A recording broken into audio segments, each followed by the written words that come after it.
نہ کوئی عہدہ ہے، نہ اس سے بڑا کوئی منصب ہے، نہ اس سے بڑی کوئی چیز ہے۔ سب سے بڑی نسبت، سب سے بڑا تاج، سب سے بڑا عہدہ یہ ہے کہ ہم محمد عربی کے غلام ہیں۔ تو اب سمجھنے والی بات یہ ہے کہ جب ہم حضور کے غلام ہیں تو حضور کے غلاموں کو کیسا ہونا چاہیے؟ جوان جو محمد عربی کی محبت کا دعویٰ کرتے ہیں ان جوانوں کو کیسا ہونا چاہیے؟ اللہ کے رسول صلی اللہ علیہ وسلم کے زمانے سے لے کر آج تک جن جوانوں نے نام محمد پہ مٹنے کا جذبہ پیدا کیا وہ جوان کیسے ہوتے تھے؟ یاد رکھنا، ہماری پوری تاریخ میں، تاریخ اسلام میں آپ نظر دوڑائیں گے، آپ کو کوئی بھی جوان شراب و شباب کا عادی نہ ملے گا، کوئی بھی جوان ہماری تاریخ کے اندر عیاشی کرنے والا نہ ملے گا، ہماری تاریخ کے اندر کوئی بھی جوان نشے کا عادی نہ ملے گا، ہماری تاریخ کے اندر کوئی بھی جوان اپنے ملک کا غدار نہ ملے گا، ہماری تاریخ کے اندر کوئی بھی جوان اسلام کا باغی نہ ملے گا، ہماری تاریخ کے اندر کوئی جوان شراب کا عادی نہ ملے گا، ہماری تاریخ کے اندر کوئی جوان زنا کا عادی نہ ملے گا، ہماری تاریخ کے اندر کوئی بھی جوان ملک کو ملت کا غدار نہ ملے گا۔ ڈاکٹر اقبال سے پوچھو، کون ڈاکٹر اقبال جس نے پرانے دور میں جب ہم سوچ نہیں سکتے تھے اس زمانے میں ڈاکٹر اقبال نے دنیا کا چکر لگایا اور چکر لگانے کے بعد ملک کے اور دنیا کے جوانوں کی تاریخ بتائی جوان کیسے ہوتے ہیں، تو اس نے فخر کے ساتھ کہا جوان ایسے ہوتے تھے ہمارے، ڈل نہ سکتے تھے اگر جنگ میں اڑ جاتے تھے، پاؤں شیروں کے بھی میدان سے اکھڑ جاتے تھے، تجھ سے سرکش ہوا کوئی تو بگڑ جاتے تھے، تیر کیا چیز ہے ہم توپ سے لڑ جاتے تھے، شان آنکھوں میں نجستی تھی جہانداروں کی، کلمہ پڑھتے تھے ہم چھاؤں میں تلواروں کی، ہم جو جیتے تھے تو جنگوں کی مصیبت کے لیے اور مرتے تھے تیرے نام کی عظمت کے لیے، دشت تو دشت ہے دریا بھی نہ چھوڑے ہم نے، بحر ظلمات میں دوڑا دیے گھوڑے۔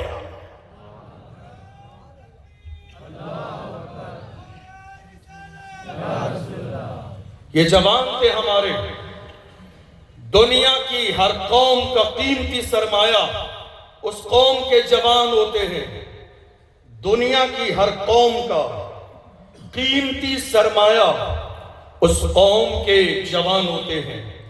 اگر جوان ہدایت کے راستے پہ رہیں تو قومیں عزت دار رہتی ہیں، اور اگر قوم کے جوان گناہوں کی دہلیز پہ قدم رکھتے ہیں تو قومیں ذلیل ہو جاتی ہیں، قومیں رسوا ہو جاتی ہیں، ان کے سر سے عزت کا تاج چلا جاتا ہے۔ الحمدللہ ہمارے پاس اس دولت کی کمی نہیں ہے، ہمارے پاس اس سرمایے کی کمی نہیں ہے، ہمارے پاس اس عظیم دولت کی کمی نہیں ہے، اللہ نے بھرپور ہمیں یہ دولت عطا فرمائی ہے، مگر یاد رکھنا ہماری جوانی کس کے لیے ہے؟ کیا ہماری جوانی نشے کے لیے ہے؟ نہیں۔ کیا جوانی زنا کے لیے ہے؟ نہیں۔ کیا جوانی شراب کے لیے ہے؟ نہیں۔ کیا جوانی رات کے اندھیرے میں گناہوں کے لیے ہے؟ نہیں۔ کیا جوانی عیاشیوں کے لیے ہے؟ نہیں۔ کیا جوانی اپنے ملک اور ملت کے ساتھ وفاداری نہ کرنے کے لیے ہے؟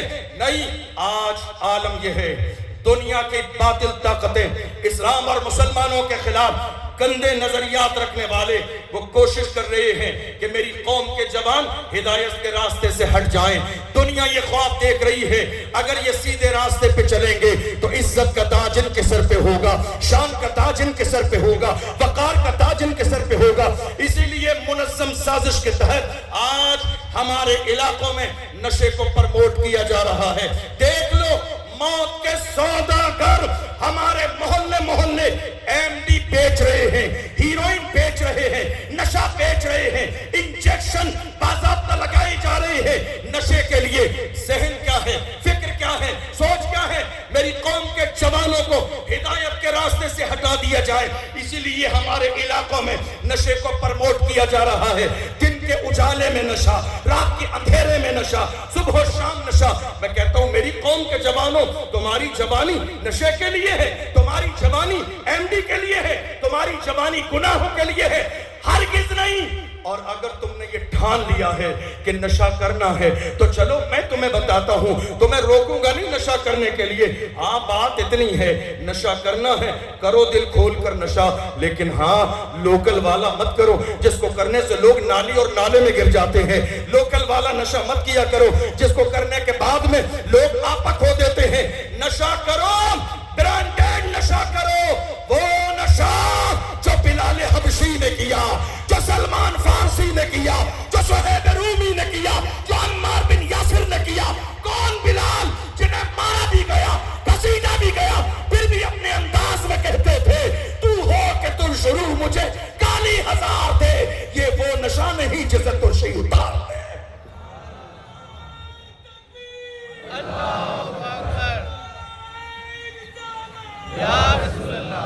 کون سا نشہ؟ حضور کی غلامی کا نشہ، محبت رسول کا نشہ، حضور کی وفاداری کا نشہ۔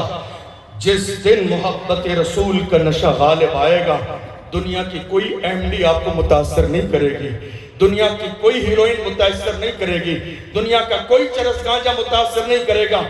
یاد رکھیے گا، ہماری تاریخ میں کوئی بھی جوان 1500 سالہ تاریخ پڑھ لیجئے، ایک جوان بھی ایسا نہیں ملے گا۔ ہمارے جوان کیسے تھے؟ اگر میں آپ کو داستان سنانے لگوں تو کئی گھنٹے کی مسلسل بات ہو جائے، لیکن چند منٹ میں آپ کو بتاؤں ہمارے جوان کیسے تھے۔ ایک دور وہ تھا جس زمانے میں صلاح الدین ایوبی نکلے بیت المقدس کے فتح کے لیے۔ آپ جانتے ہیں ہر زمانے میں اسلام دشمن طاقتوں نے ہماری قوم کے جوانوں کے پیچھے باضابطہ شراب و شباب کا ایسا ماحول لگانے کی کوشش کی کہ جس کی بنیاد پر جوانوں کے قدم ڈگمگا جائیں اور وہ صحیح راستے کو چھوڑ کر برائی کے راستے پہ چلے جائیں۔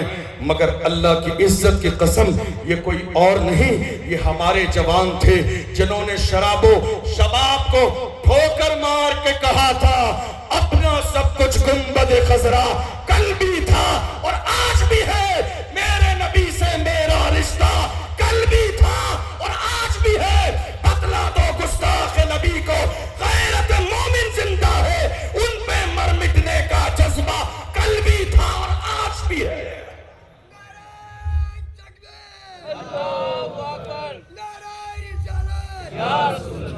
نکلے صلاح الدین ایوبی مسجد اقصی کے لیے، خبر پھیل گئی، دشمن طاق میں لگے رہتے ہیں، جاسوسی کرنے والے ہر دور میں رہے، دلالی کرنے والے ہر زمانے میں رہے، لگے رہتے ہیں خبر دینے کے لیے۔ خبر دے دی گئی باضابطہ اس راستے میں جس راستے سے صلاح الدین ایوبی اور ان کے ماننے والے، ان کے لشکر کے لوگ گزر رہے تھے۔ بہت ساری خوبصورت جوان لڑکیاں تیار کی گئیں اور اس جنگل میں چھوڑ دی گئیں۔ کہا جوان ہیں، نفس کے اندر جو ہے اتنا کنٹرول نہ کریں گے اور تیری محبت میں گرفتار ہو جائیں گے۔ باضابطہ جنگل میں سجا سوار کر لڑکیاں بکھیر دی گئیں۔ شام کا وقت آیا جب حضرت صلاح الدین ایوبی گئے جنگل کے اندر، انہوں نے دیکھا دور رات کا اندھیرا چھانے والا ہے، ایک نوجوان خوبصورت لڑکی کھڑی ہے۔ ایک نظر گھستے ہی پڑی، نظر نیچے کی، اس سے کہا کیا معاملہ ہے، یہ تنہائی میں اکیلی کیسی ہو؟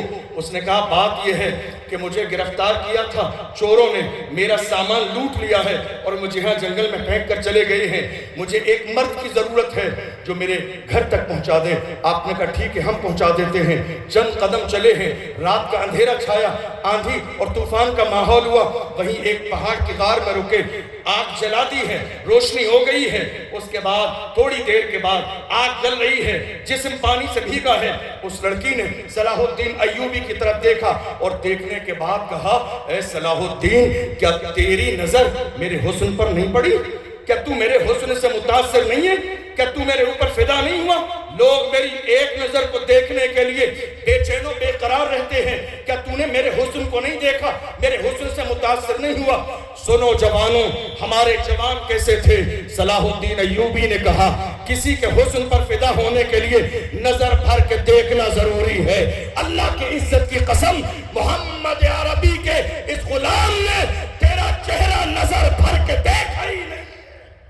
محمد عربی کے اس غلام نے، اس نے کہا میرے حسن کو دیکھنے کے لیے لوگ بے چین و بے قرار رہتے ہیں، میرے حسن پر لوگ فدا ہونے کے لیے تیار رہتے ہیں، آخر ایسا کون سا حسن تیری نظر میں ہے کہ میرے حسن کو دیکھنے کے لیے تیار نہیں؟ تب صلاح الدین ایوبی نے اپنے انداز میں کہا تھا زلف دیکھی ہے کہ نظروں نے گھٹا دیکھی ہے، زلف دیکھی ہے کہ نظروں نے گھٹا دیکھی ہے، لٹ گیا جس نے محمد کی ادا دیکھی ہے، زلف دیکھی ہے کہ نظروں نے گھٹا دیکھی ہے، لٹ گیا جس نے محمد کی ادا دیکھی ہے۔